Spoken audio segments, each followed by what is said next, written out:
Wow. Yeah, if you like me, probably was taking notes. I took some notes and stuff like that throughout the movie. This is the part where I'm going to bring up two people and then we're going to have a small discussion about things we observed in the movie and things that we experienced in the record. So one of the people that I'm going to bring up is Mr. Paul Mayhew, so I'm going to read about him real quick for you guys so you guys can get an understanding of who he is.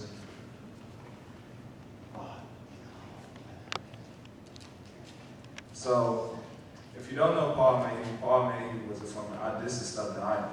You know, he was a former commissioner in Grand Rapids, did a lot of community work in the area, but it says Paul Mayhew's family, they left Arkansas for Michigan in 1949 to escape the Klan.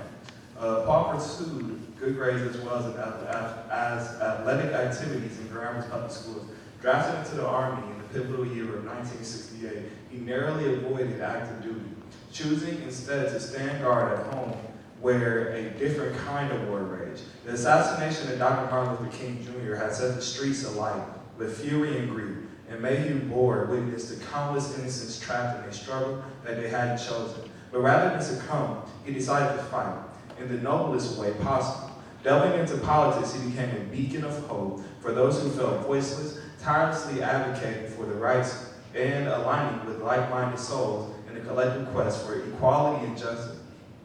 Paul worked for many years as a clinical psychiatric social worker in the inner city of Grand Rapids. Many positions he held was influenced and sometimes overshadowed by politics. With courage, determination, and undying commitment to justice, Paul entered the political arena, starting at the neighborhood and precinct level. Eventually, he ran for and was elected for Kent County Commission.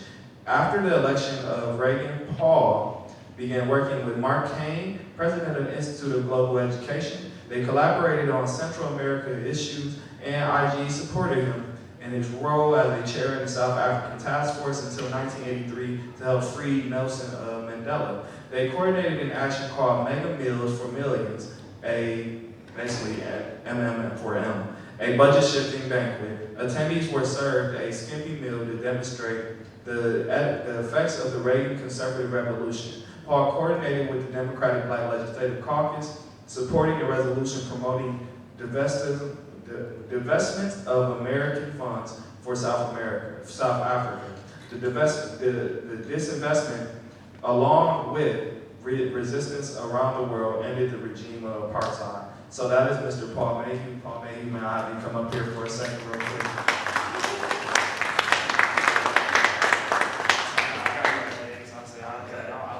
You up. Thank you. Thank you. The next person I'm going to bring up here, I have to make sure I talk to her prior to this because she looks super beautiful. She looks amazing in her suit, and she's actually someone who will give us like a real background and insight on some of the stuff that we've seen in the film today. So let me pull up her information for you guys. Her name is pronounced Kuuye Jumale. And I'll say she can come up here. Give her a round of applause real quick.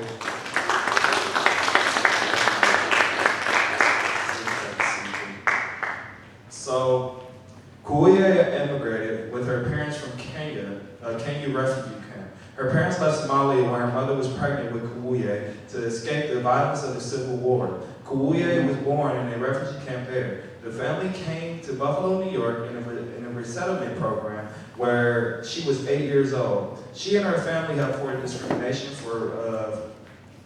faced discrimination for racial, cultural, and religious factors, being African and Muslim. She is a fierce advocate for families and children, as well as human rights in general, having faced not only discrimination, but also the government's attempt to separate their family members, which did result in one of her brothers being deported back to Kenya. So now, as you see, you meet Kuuye Jumale. So, Kuuye, the first thing I noticed is that you have notes. What are some things that you wrote down? I took some too, so this is going to be fun.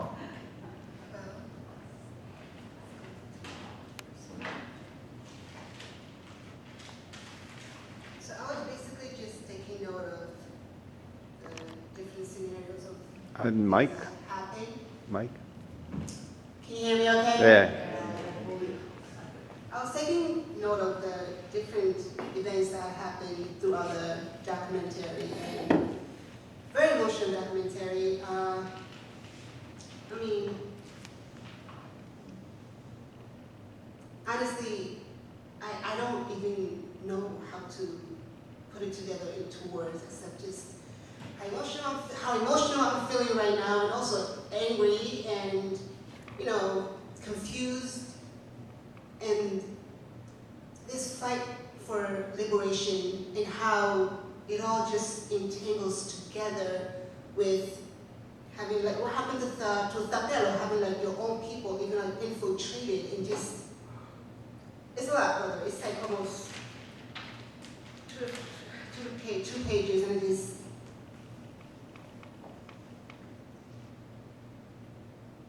makes me very sad and angry. But the whole point, what I got out of it is organize or starve. So, yeah. I don't know what exactly you wanted me to point out. Nothing. I wanted you to just express how you feel. Especially because, like, for you, this is a little bit close to home. As I can see, like, I can feel it, like how you feel a little bit. Not in the literal sense, but I can feel the emotion that's like coming off of you right now. Mr. Paul Mayhew. Yes. Now, as I was reading your introduction, and something interesting I seen in the film was that Eric Taylor, one of the things that made him want to come forward is after he was watching Mississippi Burning, and I was reading that in your adolescence as you were growing up, you were in the civil rights era where Dr. Martin Luther King was assassinated. Right. So, what are some of the similarities that you noticed in the film and those people dealing with the apartheid, and then the things that you experienced in your lifetime? Yeah. Well, discrimination and racial discrimination and the extremism, I'm guarded in terms of praying that with the current situation that we are in America, that we don't digress back to that. And it seems as though that we've got some national leadership that is pointing us that way. We don't need to digress. We need to keep moving forward. Somehow or another, we need to move forward. America can be a beautiful country. I've enjoyed the fruits of America, even though I've also suffered from the backlash of racism. But after I began to enjoy what it could be, and to sit and see where we're trying to be taken, it's disappointing. And we know that there's more work to do. How do we bring people back to the center? Because now we're extremists. We've got two extreme sides. You got extreme government, just extreme. And so I'd like to, I'm 79 now, and I'd hate to see the people that come after me have to go through what that means. And that means, I want to be able to sit in a room with all of us, blacks, whites, Hispanics. I just want to be able to sit in a room with us, be able to talk to each other, us be able to maneuver and sit with each other. I don't want to be racist. I don't want to hate people. And it looks like that's where we're heading now. It's like having plants in your meeting and the truth going to tell the man on what we're talking about. So that's where I'm at.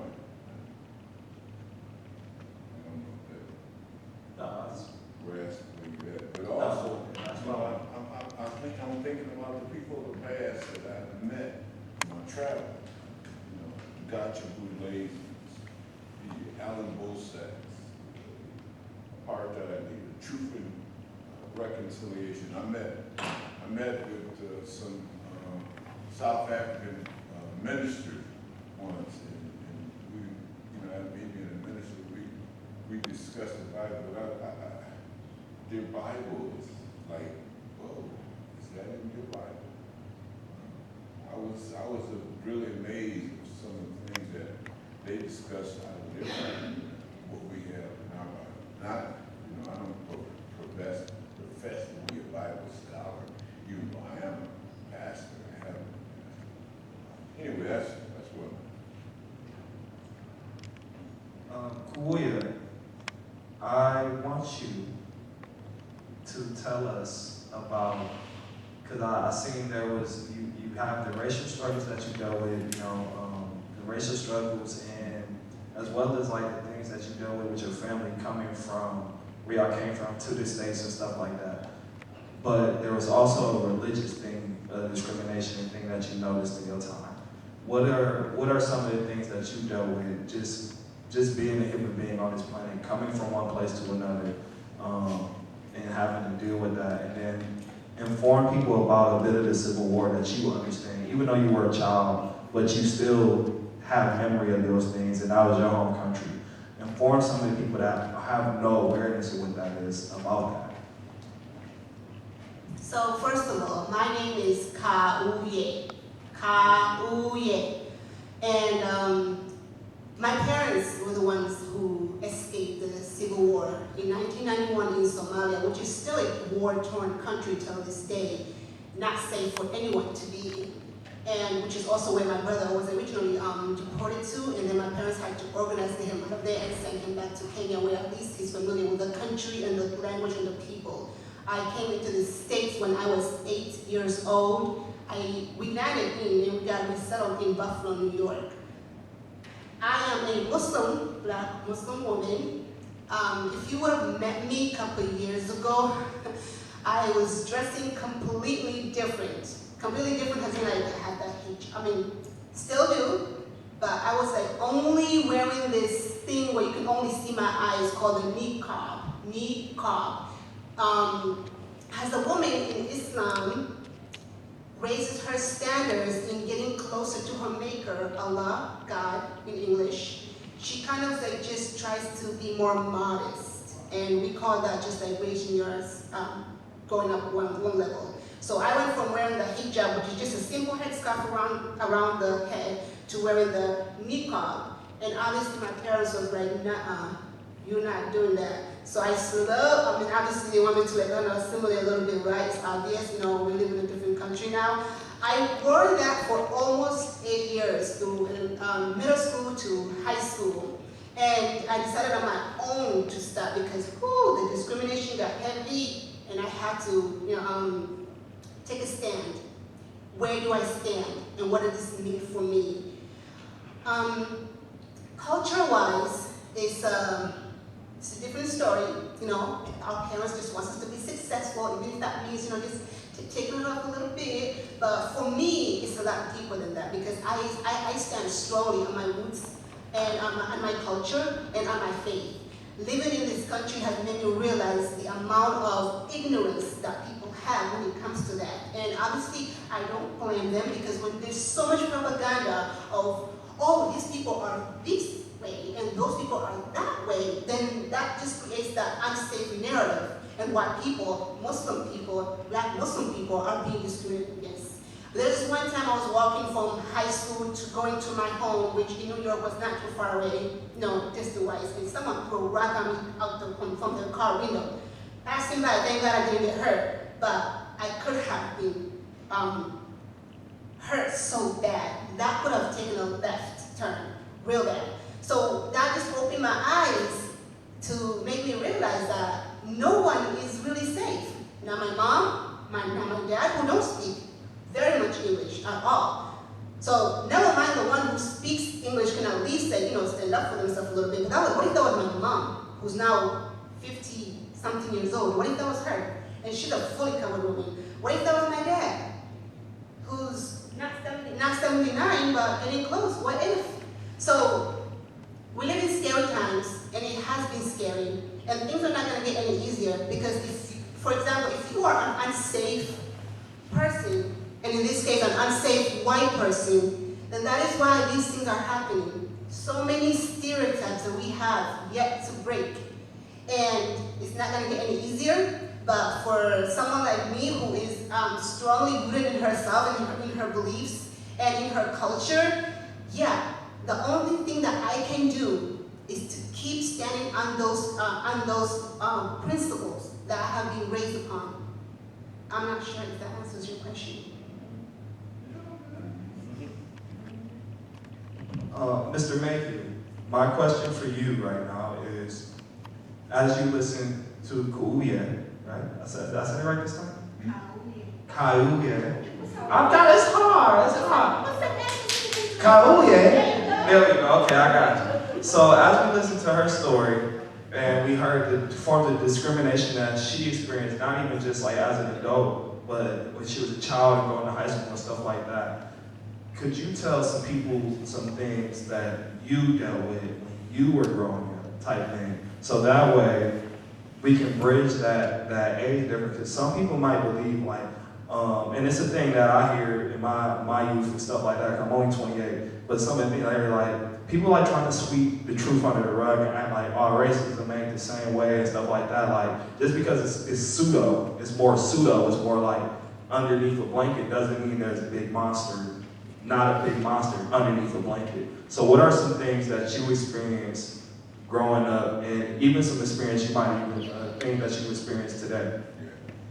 Well, you know, my formative years in grade school, you know, we experienced a teacher that brought her own washcloth to school, and you know, when she touched us, she washed her hand.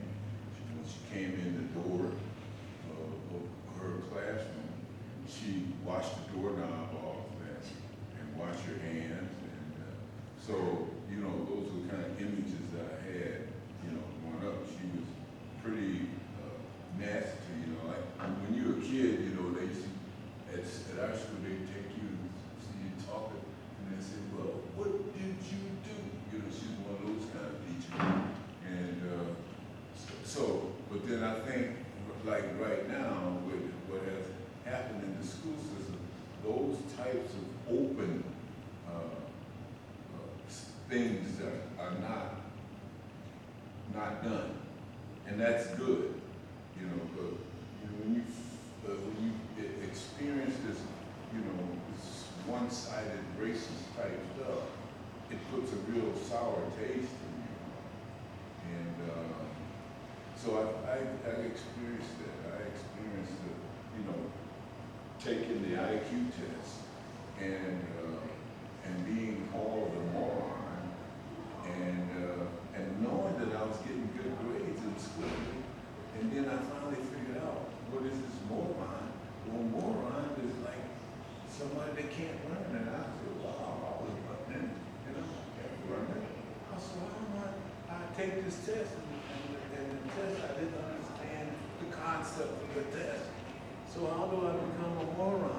How do I become that? And so that kind of weighed heavily on me. And, you know, but then, you know, I just kept going, you know, because I knew I had to keep going. And then I began to understand that I was not a moron. After I found out what a moron was, I'm a real human being and can learn, you know, and did learn. So. I have one more question, then we're going to open it up for people out in the crowd to give us a few questions. I guess I'll start with you if you still have the mic. What is, because I think this is just like the way the guy in me, like I'm always thinking of solutions type thing. What is a few things, or even if it's just one thing that you think can be done to help bring us closer to that truth and reconciliation that we speak of? Well, actually, it has to be done politically. And I think, because you ain't gonna get nothing done without power. And power is in our political structure. And I think that we need to be able to go in our political structure and have people understand that within that political structure, you can have greatness and you can have horribleness. If you seek greatness and you seek good things, then you can ally with groups that have good things on their mind. Like throughout my career, I allied with this particular group, ITE, because I like some of the goals and things that they were doing. So I see that as a force. We have to be able to go into this crazy political system that we have and take out the best of it. Take out the best of it, because there is good in that, but the art of compromise is an art. So we're not, everybody's not want to get what they want, but then the art of compromise has to be taught to people, so that if I go into the political system with this on my mind, but I can't get but 3/4 of it, then somebody else got 3/4 of what they want, then maybe we can get along and keep moving forward. Because there's no absolute anybody. There's no absolute anything unless you're an extreme.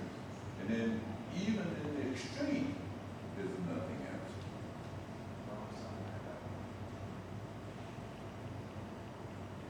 And then I'd say same question you got here. What is something or some things that you feel like need to be done in order for us to, like, in the famous word, progress forward? I agree with Mr. Paul. I honestly feel like it's definitely political, but I strongly feel like until we get the rotten fruit out, the cancer is going to keep growing. Because till this present day, it's obviously clear that the cancer has kept on growing. We obviously have a lot of accountability, even amongst our own community, has black and brown and Native people.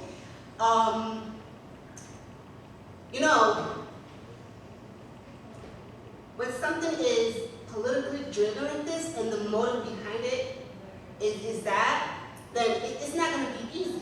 But we gotta, until this fucking system is dismantled, it's not going to get any easier.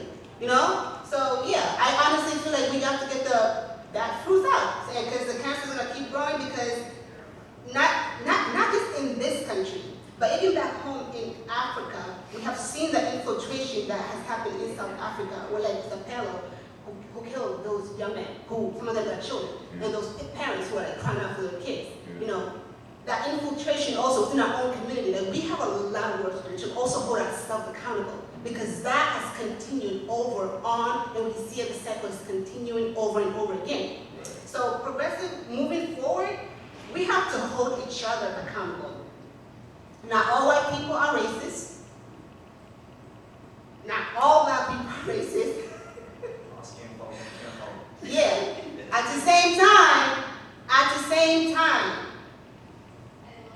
until we point a finger at each other and realize that we also have work to do within ourselves, then it's not going to get any better. When I first came into this country, I was told to stay away from black folks. I was told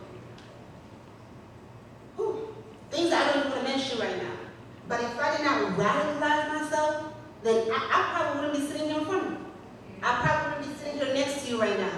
Because if we don't do the work ourselves also, to open our own eyes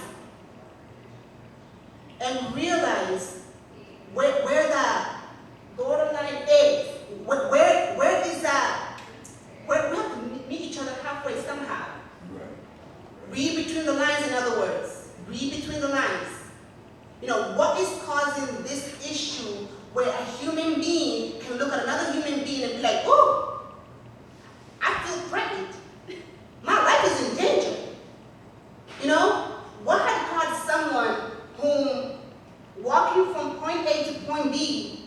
would cause a human being who does not even know me to throw a rock out the window at me? And why would I look at someone else who looks just like me and not like that person? Yeah. And where are all of these stereotypes coming from?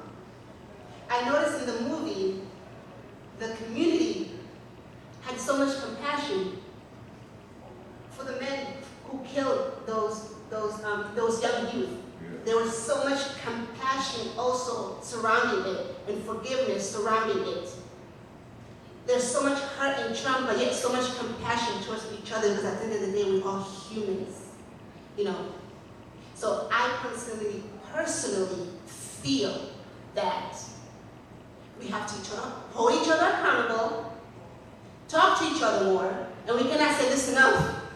Talk to each other more because that's where the iceberg is at.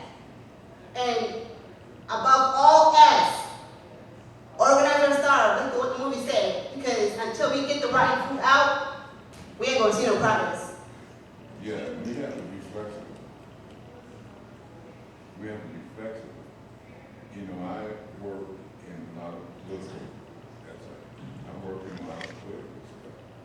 And the marker is in the political thing, is that inside the body of politics, there's precinct candidates. And so inside that, you know, if I run for precinct delegate, you run for precinct delegate, everybody puts their stuff together and says, this is what I like, this is what I want. That other group says, this is what I like, this is what I want.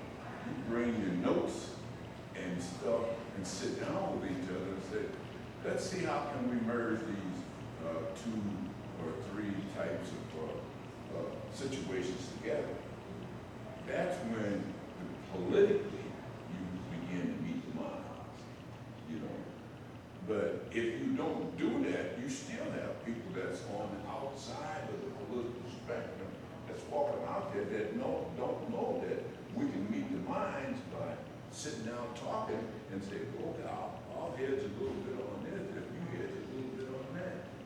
You know, you don't have people talking about that normally unless you in the body of politics. We need to be able to be flexible enough each other and understanding that everything is not totally absolute. The only thing that's absolute is God and Jesus Christ. That's absolute. Otherwise, you know, we can get mad at each other today, right now, and then tomorrow we could be walking around with each other. And that's exactly what we want, for us to be mad at each other. Right. That's what the outsiders want, or the people that don't believe in love. That's what they want. They want us to get mad at each other, carry that madness forever. You know, like the Klan situation. You know, they want you hate black people the rest of your life. Ooh, that's a burden. They're going out and hate somebody the rest. I gotta hate you. I mean, do you know how much burden that is on you? Not just the people that you hate. How much burden that is on me to sit in a place and become, oh, I can't stand it. Oh, that's horrible. I want to be able to come and sit and sup and, you know, not have to be burdened with the burden of hate. Hate is a strong word. How do we get out of that hate? You know, there's differences. You know, I vote for this and you vote for that, but then the hate. Like right now, we're in a situation that's really scary. You know, because you know you almost got people that's walking around taking notes about what you're saying, and that's scary. That's scary. It's like goon squads and stuff like that. This is obviously very difficult because it's systemically rooted. It's very, very difficult because it's systemically rooted. And solution-wise, just like we are both saying, common agreement that we have to talk to each other. We have to break the ice. We have to break the stereotypes. And we cannot allow these propagandas to drive us and that motive behind it to look down on another human being and dehumanize another human being. Yeah. That is what we all as humans need to work with, need to work on. Africans, Black Americans, white people, brown people, you name it. Because believe it or not, in each of these ethnicities, races, you name it, there's something that we each have to work on. And we know too, we know, but we each have to work on it. Because that is an issue that can make us look at another person and feel, oh, I'm so much better than them. Yeah. And that's what the problem is, you know? Yeah. Too many lives have been lost because of this. And in Africa, there's colorism in Africa. Why? Yeah.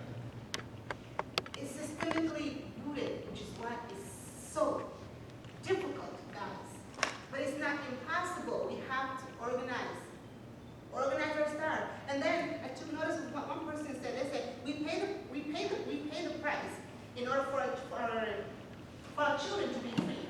That's what the guy said. What? We have to do better, basically. We have to do better. And I look around this room and I see people from all walks of life. I'd rather me, him, and we got everyone here is from, you know, we each have a story. Just be a safe person for another person and make them feel like you have to tell your story. You have to, because that's gonna be someone's guideline and survival guide. But if I don't know, then I'm gonna be stuck in my own ignorant way because that's all I know. Right. Anything else you wanna add? No, that's great. Yeah, it hit close to home. I'm actually I'm mixed with confusion, anger, just so much. And after watching that, it's like the hemorrhages, you know? Because that's Africa, and now I'm here. So it's like, I gotta deal with that, and I gotta deal with this here now. It's the same thing. Yeah, So, same thing. So how do we overcome it? yeah. Something like, so I'll give y'all a little tidbit. So I have a dad that is, essentially he's blind now, been going blind my whole life type thing. My dad works, my dad is in Mississippi now, and he works for this facility where he teaches the blind, help blind people and stuff like that for the government. And I remember about a month ago we was having a conversation. We were just talking about race in America and stuff like that. And he told me this, and we chuckled about it, but it's not funny. He said, man, I ain't gonna lie. He said, something I learned, he said, even blind people is racist. Yeah. And I said, ooh. As a person that can see. Yeah. I said, hold on, what you mean? He was like, look, he said, I've been working in this thing for over a decade now. And he was like, it taught me that hate is a spirit and racism is a learned behavior.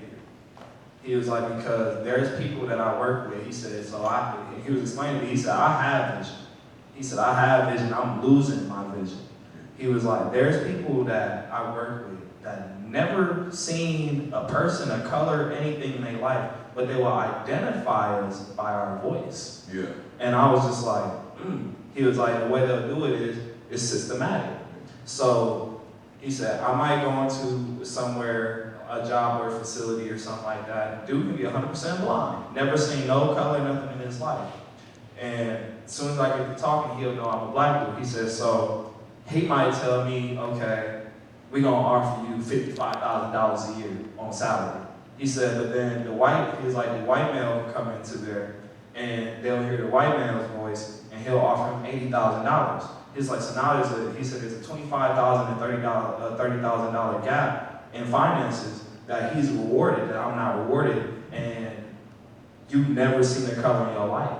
He was like, but it showed me that it's a learned behavior, and this is how they systematically get us, because the way that you can evolve or try to make things happen is through your wealth. Yeah. He was like, but it's this huge wealth gap once they realize you're black. He was like, these people are blind.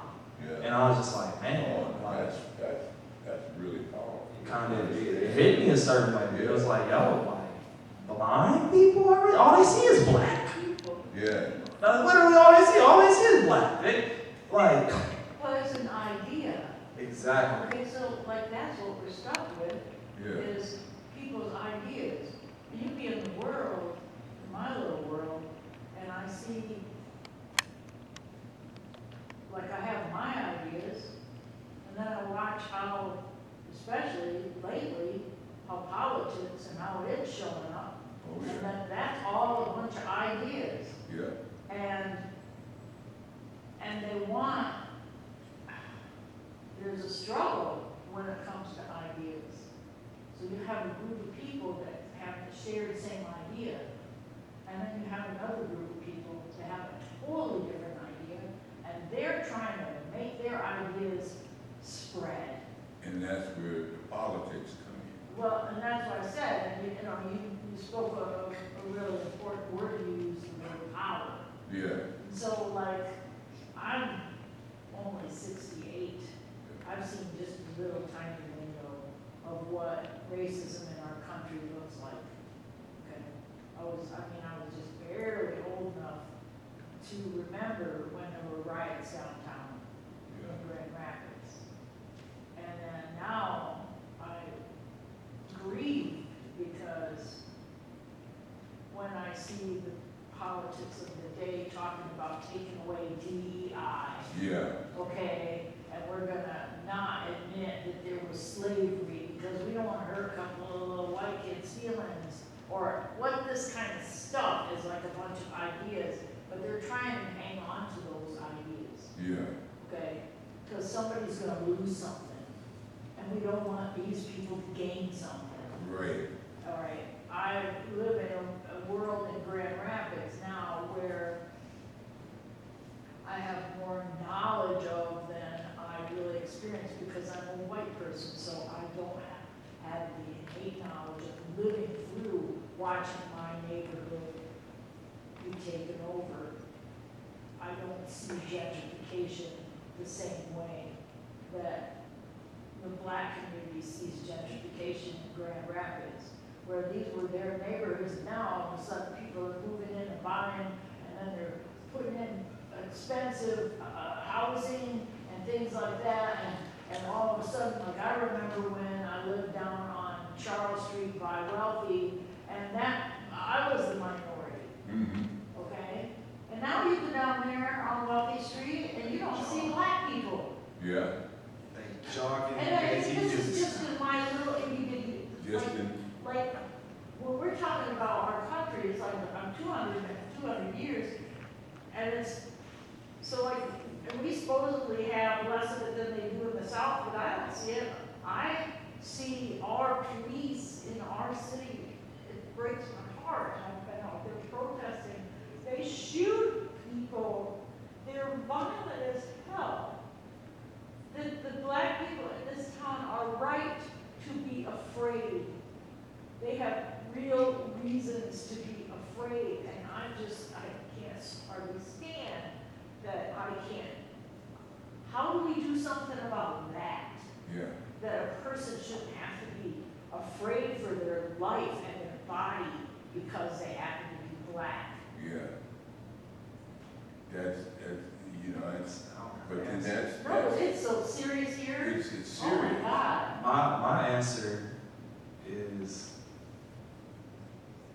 My answer is kind of, I grew up a fighter. I grew up, I boxed, I wanted to be in the UFC at the time. I played competitive sports, I played football, basketball was too soft for me growing up. Like, I grew up a very tough person, I guess I'll say. I had very tough parents. And I'm at a point where I'm not a person to tell people to listen to everything I say and hang on every word, but I'm more of a, yo, they hit you, hit back type thing. I'm never, like, I was talking to my mom, me and mom talking about this a few months ago too, which is another funny conversation. I found out my mom's biggest fear was me dying from police. That was my mom's biggest fear. I never knew that until dying from being killed by the police, because she know who I am. I'm not a backer downer. Yeah. I'm not you can say anything to me and I just fold and I don't care who you are. So she was always in fear of like, one day gonna stop my baby and they gonna try to pick on my baby. And my baby's not the type to let anybody pick on him. He don't care about the situation. He don't care about none of that. And if you try something, he's going to fight you. He's going because I'm a go out on your sword type of person. Like if I'm gonna lose, I'm gonna lose. But I'm not finna just lose everything and not go out on my sword. And when I heard that from my mom, it kind of made me lean back in my seat because I used to, when I go out and stuff, I wonder why my mom will always wonder where I'm at. Like make sure I'm telling her where I'm at and stuff like that so she can have like an idea where I am. But it was because she's like, I'm worried about the police. The police trying to do something to you. And in the past few cases I've seen where it's like you got the Pat situation where Sheriff shot him in the back of the head.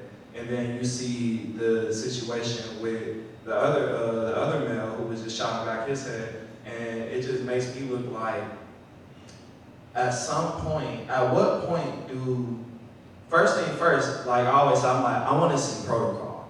I want to see what's the protocol. If I shoot somebody in the back, they're considered a fleeing victim. If somebody breaks in my house and I shoot them, above the belly button, I can get charged with murder. But if you can do these things, I need to know the protocol. Like, what are the rules? Like, what are the rules of engagement? And if we gonna play this game, let's play it fair. Because I'm a very big, if you try me that way, I should be able to try you that way. But then if I try you that way and I win my battle, I lose the war because now I'm charged with, assaulting an officer or murder of an officer or something like that. And it's like, I don't really have an answer for like how to deal with the police outside of, if they want to fight with fire, you might as well let everything burn down until there's only ashes left because only the strong survive. And I believe in natural selection. And the lineage of people I come from, we work good with dust. We work good with anything you give us. We'll build a castle out of the ashes. Just give us a little rain, we'll create the mud bricks and everything else. But I really don't got an answer how to deal with the police outside of, meet them where they at. Because the more you back down, it just shows fear. And it's like I tell my friends, even my friends be a little worried about me sometimes. Like there's protests and stuff that might be happening some days, and they be like, Joe, you can't go. And I be like, why? Like, because you're willing to go out. They're not, they're just out here. They're not willing to go out. Like, yeah, they're fighting for a cause, but they're not ready to die about this. And you ready to go out on your sword about what's going on in this world. Don't go out there with them. And it's like, I have to be wise and protect myself from stuff like that as well, where it's so much going on. There's so many people that want to put on that face like they want to win the war, want to, try to figure out a solution, but... I'm here. Okay, Go ahead. I don't got an answer. I feel like I'm taking too much time, but No, you one don't. thing that bothers me is like you talk about, I want to know what the protocol is. And so we have these rules. What are the rules of the road? That's the protocol. Okay, and I'm looking at it like, okay, but around here, they can stick dogs on you, and they don't have to prove that you're guilty first. Okay? People need to Around learn. here, you gotta give them your license, or they hit you in the leg, and they butt you in the face. Hold on, and then, And if he get hurt, fall on the guy and they break their leg. they charge you for it. 15 years. And I'm thinking to myself, so here's the thing. In apartheid, you had a system where white people had all the power, okay? And they could hurt people, and they did. And so now I'm looking and I'm saying, so how are we all that different? How are we that different in this small city in America where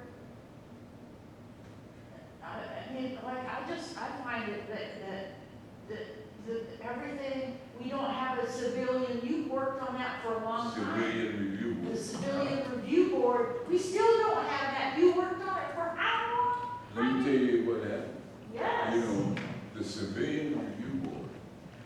I went to the national march. I mean, it was a national event that I went to. Kids at that time, the Million Man March. Kids at that time were scared. On the bus, I mean, I'm talking about, it was mostly African Americans. Commissioner Mayhew, you're gonna have to do something with, they were calling them dirty Macs. You're gonna have to do something with these dirty Macs. And so I sit and I listened to them, and I figured out the dirty Macs was dirty cops. And so I listened to it, and then I came back to Grand Rapids and began to meet with the kids, the youth at that time. Began to meet with them. Then we decided that we'd put together a civilian review board. Those are the kids of the Million Man March. This is what came out. So we put together the civilian review board.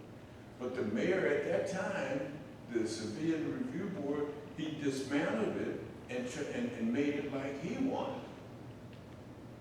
Even though he couldn't take it away because it was a board that was generated out of the masses of the people. So he couldn't take the concept away, but he could manipulate the strength of it. So that's what he did. He manipulated the strength of it. And then we had one radio DJ that got on radio and said, that's just a paper tiger, instead of actually trying to work toward making it better. He's gonna tell his audience, that's just a paper tiger, and we ain't use it. I said, well, why don't you get on the radio and say how we can make it better? Okay, so we put that together. It's still in existence today. In fact, they were just working on it a couple of weeks ago, trying to make it better. But then we still have that civilian field where now people, you got a board that very people know about, and very few people use it. If you don't use it, it becomes ineffective anyway. But you got to use it because now it's part of the law. We made sure we didn't go down and ask for the mayor to give us something. We went and said, we put this together, here it is, you got to deal with it because it's according to the rules, and it can't be taken out unless you go back to the citizens and take it out. So it's there, it's gonna be there, but we gotta fix it so that it works for people. That's what's happening. I don't see it working like today. It seems to me like our city manager has more to do with it than our elected officials. Yeah. Okay, when it comes to how the police behave, what the police's policies are, things like that. I don't see the city having any, like the civilians don't have any subpoena power, or like when it comes to holding the police accountable. But see, what we gotta do is we gotta make those city commissioners hold them accountable. See, if they were to insert their power, then that would override what the police think. Because they will override the city manager. The city Because the commission. city manager The is city- paid this- for by the powerful, and we ain't it. Oh, the city commission is the boss. Believe me. The city commission and the mayor is the boss. Now, will they exercise that power or not? They don't exercise that power. If you don't exercise the power that you have collected, and then when you go into a situation, you got to figure out who has the probability to lean with me or lean against me. So I had that as a county commissioner. I had to figure out how I'm going to try to get things through here on the county, and these are people that don't like me. I don't know for whatever reason. But then I was able to get mental health stuff through because they didn't understand it. So I would write proposals dealing with mental health and dealing with people being beat up in the jail because of their mental health. So I had to pick my battles, Right. pick how I'm going to support people. And we can do it. I'm talking about, we can do it. Your phone calls and your meetings that you have, and let's say we have this meeting here. Come out, send a report downtown. We had a meeting here at this particular place, and this is what the people think in terms of how police operate in our community. We want to see better situations. This is the IGE group, and we want things to be better. There's nothing wrong with sharing that with your commissioner, sending a letter and say, you know, we had this discussion, and we want you to act better. We want that board to have power. That's what we can do as the citizens. See, in the axiom of the body of politics, you have the citizens first. The citizens should be first. Then you have government. But the government can't function without the people.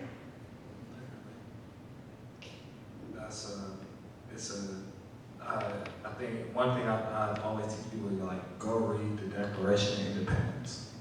Yeah, but they're just trying to screw the whole Constitution up now. But something important in the Declaration of Independence, and that's why I tell people, like, if you read it, it says, in the Declaration of Independence, the moment we the people feel like the government is committing tyranny against the American people, we can scrap the whole thing and start over. Right. And that's where I think we got, where it's like, it's time to scrap the whole system and start over.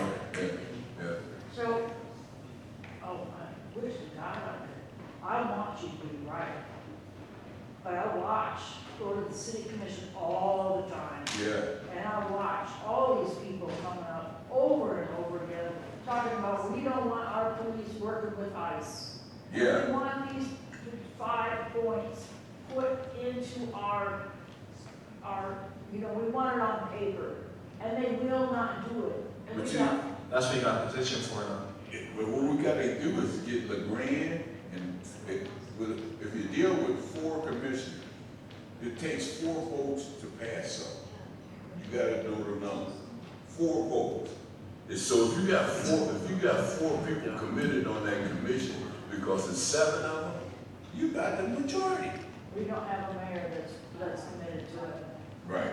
And he'll sit there and say, and kind of mockingly talk to these people like we're already doing it, but he won't put it on paper. Yeah. And so basically, what he's saying is a bunch of rot, for one, Yep. because they are working with ICE and they do cooperate. And so but it's the same thing. Right now, we got supposedly, all of them are Democrats. And they won't do it because it's too much like calling it a sanctuary city. And that's what they don't want. And guess who's in charge of the city? The bosses and the big money. Yeah. Okay? And they're the ones that are paying. The guy that pays the most up there is the city manager. And his job is to keep things in the power structure that we right now have. Have we ever talked about bringing him down here to one of our meetings? Because who's the city manager now? Ain't Mark Washington? Mark Marshall. Yeah. You call him. If I was a group, I'd issue a news release and say, we are inviting the city manager to our meeting. But now that puts pressure on him. Now you can call him and have a conversation between him and you and say, Mark, we want you to come to the meeting. Hang up, and that's it. But if you say, Mark, I want you to come to the meeting, but I'll issue a news release and say, we're inviting Mark Washington to our meeting to discuss these types of things. That puts more pressure. Yeah. I am just saying. No, I'm just a firm believer in, because I know Mark Washington prior to him being the commissioner and the manager, because wasn't he a part of the school board or something like that? No, he's from out of town. He's from out of town. Oh, that's Out of even town worse. hired. Yeah, okay, That so, was awesome. yeah, so, but I know him personally also, and it's like, he's not, one, I don't feel like if you're from out of town, you should be a person. Unless you live here for over 10 years, I don't feel like you should be a person that is on one of these boards. And even then, I feel like that would be better. Two, I'm a very firm believer in if you were a commissioner and then now you're the manager, it's probably because you're doing things that your boss likes. He was never the commissioner. No, he was never a commissioner. He wasn't? No. He was hired from outside. He was hired- So he's just a guy. So why did I always see him when I go to the city council meetings? Because Because he he's in has charge to of be there. everything more than the mayor. He's the go-get-it guy. So the mayor says, Mark, we need this done. Mark go gets it done, bring it back to the commission, and he works at the wishes. So he's the middleman. He's No, the basically, middleman. we have a weak mayor and a strong city manager. I personally would like to see that change, because then we could throw the dang bum out. The way it goes right now, it takes the whole darn commission and the mayor to throw the bum out if the bum happens to be the city manager. We have a weak mayor. So the mayor can say, well, I want this, and the city manager can say, well, I'm not even gonna put it on the agenda, because the agenda is put out there by the city manager. I know So it's whatever all- issues we wanna face, Well, you know, we can't do that because the mayor is just, is a figurehead. Really, the city structure, we have to change the structure of the city. The city structure is the city manager has more power than the mayor, way more. Yeah. you know. Yeah. And the city manager, you know, you were talking about the DeVosses and Panhandles, there's actually seven families here in Grand Rapids, and they basically are the ones that hired Mark Washington. I'm pretty sure. One thing I learned is follow the money, you'll find out where everything lay at. Well, he makes the most money too, and he also has more to do with the police union than the mayor does. When it Mark comes- Washington makes 4 figures. Yeah. When it comes to dealing with, like, I went up to the city meeting, and I was real upset, and I wanted dogs to be done, because this country used to stick dogs on slaves that were escaping. Yes. And here we have it in our city. I wanted that done, because, I mean, Yeah. in some states, a dog bites a human, they put that dog down. Yeah. All right, but in this state, dog bites humans, they're paid to do that, and they get paid to do that, and they're an officer, so if you do something to a dog that is They an can charge officer, like it's a person. it's just it's such a bunk situation. And the thing is that when it comes to the police union, that is Mark Washington, that is not our mayor, and it's not our commissioners. Yeah, the police union, they carry their power as well. And their power is to side with, if the officer did something wrong, then they're gonna side with that officer. Police in this city protect the power, not the people. Yeah, they do. So what do? You know, we have to be able to, so when somebody's come and say, I wanna run for city commission, you gotta have your bucket list and say, will you do this, this, this? And if they don't, then you don't like them. We gotta figure out some way to break the system. What I was hoping for was someone, when I was talking about civilian people, I want the civilians, the people in Grand Rapids to have enough power to subpoena the police, to hold accountable, to set, like, if we don't want dogs in this town being used by the police, that we are the ones that get to say that, and that there's some kind of mechanism where the people get to basically start having something to do with what the police union. It's like the police union is. If I were wanting to get that across, I invite 4 of them to a meeting and get a commitment. Invite 4 of the city commission to a meeting And if you don't invite 4, invite 3. Because if you invite 3, then now you just need them to pick up 1. But you gotta have some power, so you can't just invite 1. We can't just invite the mayor. Mayor just is only in name only. But if you invite 3 commissioners, then now you got a block vote if they agree with what you're talking about. You got a block. A block is better than 1. Do we have any more questions before we close out with our final words from our panelists?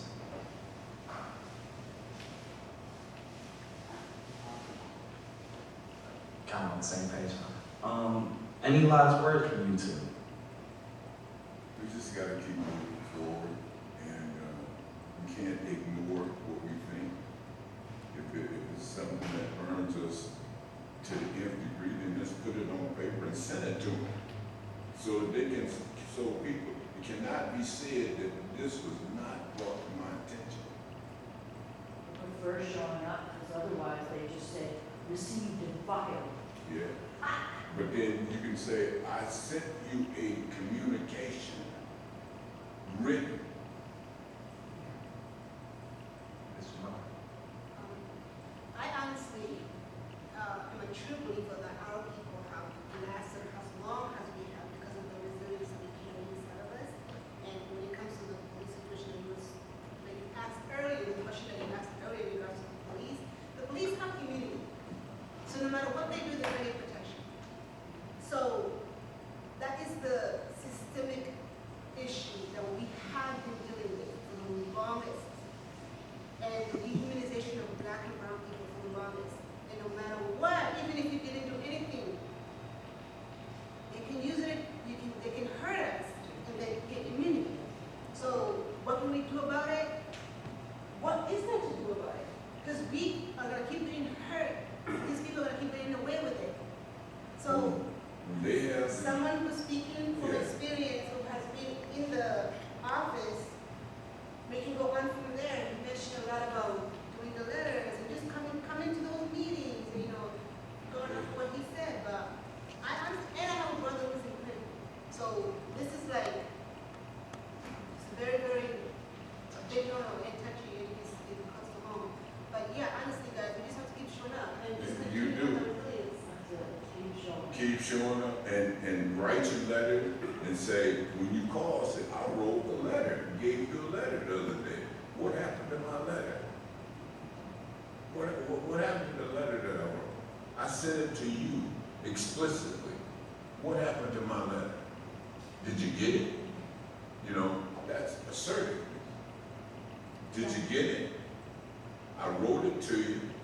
And then if you invite 3 people, 3 of those commissioners down, I'd invite them 3 at a time, so that you at least think you don't have a plurality, but you have a block of 3 that know what you're trying to say. That issue that you talked about in terms of the civilian appeals board is important, very important. They tried to take it off, Logan tried to take it back off the books, he couldn't take it off the books. So now they're trying to fix it. Let's make them fix it right. So if you put together a proposal from this group, then send that proposal of how you want it fixed. And if you don't want dogs biting people, then tell them that's insane to have dogs, sicking dogs on people. And it is. So South Africa, the movie we saw was an extreme situation where a whole country broke down because it wasn't working anymore, and we don't want to end up like that. And to that point where people are forced to have to talk to each other because of the violence that they've caused each other. You mean again? Again, yeah, we've done. You're talking truth and reconciliation. We haven't really dealt with our own Civil War. There was Reconstruction, but those issues are still like simmering and causing us so much trouble. In my opinion, America ain't seen the Civil War yet. Because there was no truth and reconciliation. That's a really good point. One day, people gonna wake up and they ain't gonna be, when they wake up, they gonna find out they tired. Cause they just woke up. You wake up in the morning, you still a little tired. Right now, people just sleep. America ain't seen the problem yet. They think they did. America ain't seen the problem yet. Yeah, they got it now. They got it We got now. a big It's, problem now. I'm a big Bible person. The story of Cain and Abel is really important. You see it in Hunger Games. If you watch the last Hunger Games, the Ballad of the Songbird, you find out why Snow hates Katniss. And it's the Cain and Abel story. Cain was able to physically kill Abel, but the spirit that was resided within Abel is something that could not be killed, and that's why it was constantly somebody like Abel coming back again, and to the point where you get to the story about Christ. You cannot kill the spirit of liberation. You cannot kill the spirit of good. You cannot erase the spirit of God. And at some point in life, and even in your concept, the spirit that resided within Muhammad, that spirit is going to constantly come back. You can't erase it. It's just not going to happen. And one day, America it's like it said in Revelation, when I return, it ain't going to be just one person that see me. The whole world will see me like a flash of light in the sky from the east to the west. It's not just going to be okay, it's happening in this city. Okay, it's happening in that city. Okay, it's going to be a thing of like one day, everything is going to collapse. And when everything collapses, the only people that are going to know how to survive is us. And when that happens, the table is always turning, especially when you sit at a round table. And the way we've been surviving this whole time, like I've been noticing this in my lifetime since all the prices been going up, the food been getting more expensive and stuff like that. I started noticing like when the money started drying up in white societies, now they pissed off. They mad about all the same stuff we've been mad about. Now everybody pissed off, and it's like you gotta stretch that $20 now. It's like eating noodles now. It's not comfortable, and it's like at some point once this money dry up and the issues that we keep talking about like keep going everywhere else, it's not just this is a black community thing. Okay, now white people get killed. Okay, now black and white people get killed. Okay, now everybody addicted to drugs. Okay, everybody dealing with the same issues. America gonna have to deal with it. They're gonna have to deal with it. It's like watching a parent raise their child the incorrect way. At some point, that child is gonna get old enough to where you're gonna have to deal with all the things that you did not correct in your child, and that's what they're gonna have to experience. But America didn't experience no civil war yet. They seen civil uprisings, but they ain't experienced no civil war. They called it a civil war in the 1800s. That wasn't no civil war. That was stealing of the land. And even then, they never freed black people. They didn't free us. We freed ourselves. Like if you go read like the real stories like about the Seminole Indians and the natives that was here and stuff like that, they stole our story. They stole our story. They made it seem like we was a bunch of Hispanics and stuff like that. No, niggas been here. We've been over here. We've been everywhere. 1.5 million years ago, the Sudanese already created water maps and circumnavigated the world. We've been everywhere. We was already in Asia. It was the first place people traveled to because the easiest way to go. It's right off the coast. You go down, you take the water channels. Like traveling around the world is very simple and easy. We figured everything out. There's a pyramid everywhere. The Aztecs even said they didn't build the temples. This was gifted to us. The Olmecs was over there, and then they said they went where? North. What is north from Mexico? America. We've been everywhere. We've been figured everything out. But everybody, like people stole our story. I think when people learn real history, everything collapses. Well, we've got ready to collapse because as far as I'm concerned, I was sitting here thinking our whole system in this country, our politicians are bought and paid for by the man, the rich man. That's who's in charge. It's not our government. It's the people that own our government. People can't even get a raise enough to get themselves a place to live. Yeah. no, And that's- so like everybody's on noodles, well, there we go, enjoy your noodles, because unless people start showing up and voting, and like I'm lucky, I'll have somebody for Senate that isn't taking corporate money. He's got my vote, okay? Because that's what it's gonna take, for us to defang the rich, because that's what's happening here in Grand Rapids, and that's what's happening in Washington State, okay? We got a billionaire for a president, and look what's happening now. He's drafty. Yeah, it's like bad news. But we gotta start, it really will take us all standing together is what I think, Yeah, For sure. definitely. for sure. And I hear you, you know. Well, I gotta talk about the artwork. Yeah. Sorry. I got one other thing I want to. Okay. Jesse Jackson coined a term called operational unity. Look that up. It's a good one. Yeah. See what operational unity will bring for you. Because during the time that Jesse was trying to get power, Acorn helped him get power. Because we told the Democratic Party in 1980 that if Jesse don't speak, then we're walking out. The next thing I know, in 1980, I looked at the years Jesse spoke. Because we were united and saying we need some different voices at the leadership. That's in 1980 that happened. It can happen it can continue to happen in America. I had an Abdul sign in my front yard, someone took it, shredded it, and threw it in the street. Who, son? Abdul. Abdul? There might be that bigotry going on. Oh yeah, you got something. You got a lot of that. So we got all kind of stuff. But there's what they call a central tendency that goes on. And so we all know that the Civilian Appeals Board needs to be fixed. That's central tendency. Appreciate it.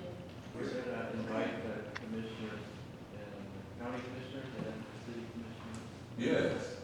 Thank you. That would be the great thing. Well, the art, I don't know if anyone has bidded on it, but as far as I'm concerned, you can just take what you want, because the rest is gonna have to go somewhere except for my house. Can you clarify that? You say the ones that aren't bid on? Well, I Or don't any? know if any of them were bid on. Did anyone, Well, we've been busy. did anyone here bid on? And she left early too, so it's like, I don't know. Well, she's gonna get it, it's like, how do we get it to her? Okay, thank you all for coming. Appreciate y'all for coming. Whoa.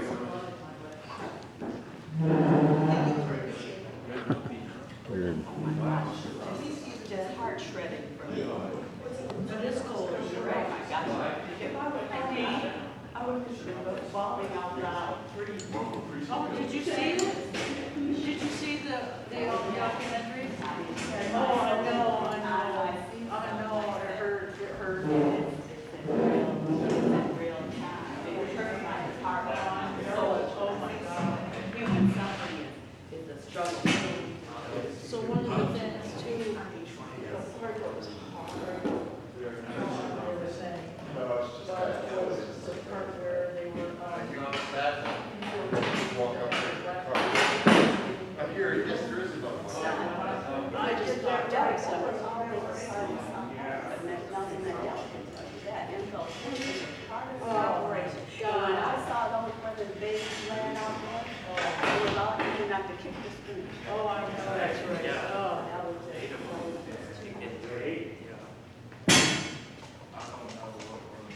So landfill waste.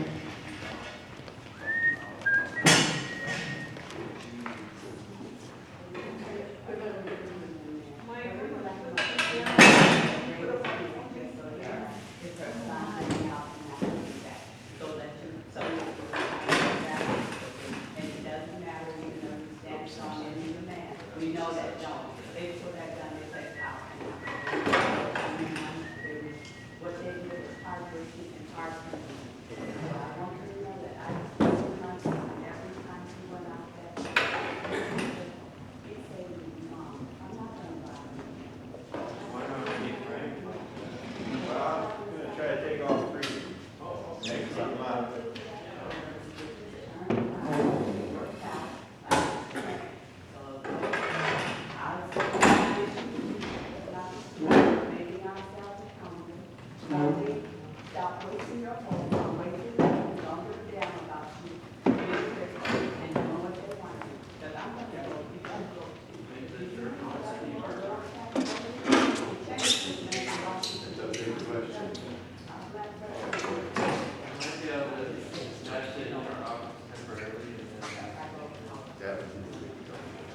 You want us to take some of those and put them downstairs? Yeah,